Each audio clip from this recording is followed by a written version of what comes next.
جوز النعناع والوكس. احمدنا يا رب. صباح الخير يا حماد. هنشوف يا اخويا. جرايه وليه هتشوفي ايه يعني؟ هنشوف اذا كان الصباح ده خير ولا هباب على دماغك.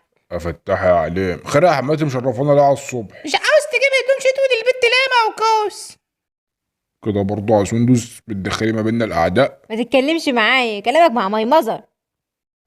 اسم الله عليك يا روح مزر، قلت لي خف انجليزي شويه يا بنت عشان الحسد. انت جايبه لامك يعني هتخوفيني بيها انا يا سندس؟ اه يا اخويا هتخاف وهتجيب ناس تخاف معاك، عندك منية. لا يا حماد اللي تشوفيه، انا بس كنت عايز اعرف انت عايز ايه يعني، مش الاخر. عايزك تجيب هدوم شتوي تقيلة للبت عشان الشتي. جرايه يا حماتي، ما نجيب لها هدوم من 5 سنين، هو افطرها ولا ايه؟ وانا قاعد على كون فلوس؟ 5 سنين يا جايف ومش مكسوف من نفسك، ده تلاقي الهدوم صغرت عليها. لا والقرآن ده وسع، ده اول امبارح كانت بتقيس المنطلون قالت لي ده وسع عليها يا شوقي، انا خسيت ولا ايه؟ لا يا مامي، ده الاستيك بتاع المنطلون طلع مقطوع. يا جدعان اكسكيوز مي من الاخر كده يعني، انا معيش فلوس. باين عليه جايف يا بيت. اه يا مامي، ما انا بقول.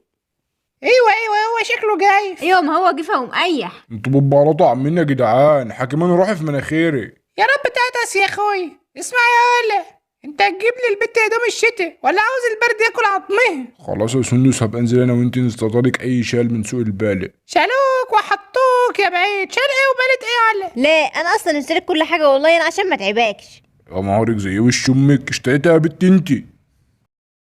جبت شاكيتين وبرستين وجزمتين وبنطلونين وشراب. يعني هو جت على الشراب يعني، ما جبتوش مجوز؟ لا اصلا انا كده خدت الشراب الصوف بتاعي. الشراب نون اللي كنت بدفي بيه في خدي. ايوه انت الاوزع عامل لك ايه؟ ايوه، طب اشتريت الحاجات دي ودفعت فلوسها منين؟ اديت لهم عنوان البيت يا شقشوق، اتصرف انت معاهم بقى.